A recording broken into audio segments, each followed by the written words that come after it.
In problem 24, you're still using the same derivative rules, but this time you're not actually looking at the polynomials themselves. It's basically like using the formula again for the derivatives, but using just the values or the functions u and v. Make sure you go back and read question 24 though before you watch this video so you know what the directions were about. Up here is the list of all the values of u and v and their derivatives when x is 2. They're only asking us to take the derivative and evaluate when x is at 2. So problem A says d dx of u times v. Because this is a product of u and v, I need to use the product rule. So I would get u times v prime plus v times u prime. When I want to evaluate at x equals 2, I'm going to go up to my table of values. U when x is 2 is 3. V prime when x is 2 is 2. Then I get 1 times negative 4.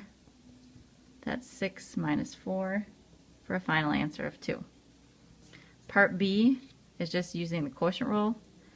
This derivative is going to be v times u prime minus u times v prime all over v squared.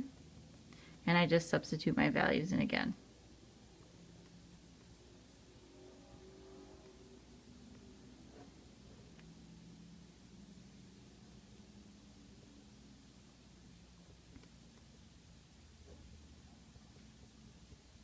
And I get negative 10, and I should probably have written here that this is when x equals 2.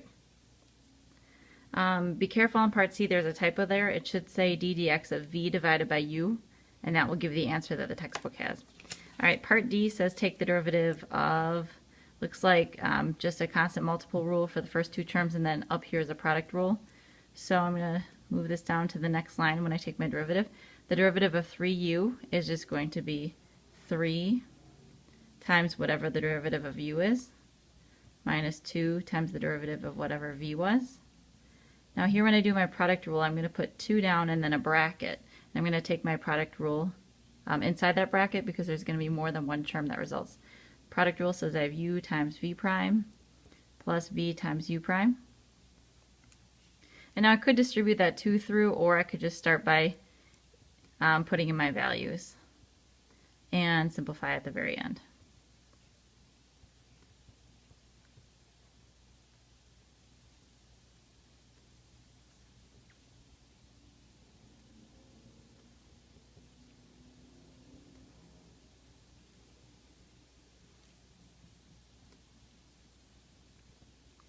And in here I'm going to have 6 minus 4, which is 2 times 2 is 4.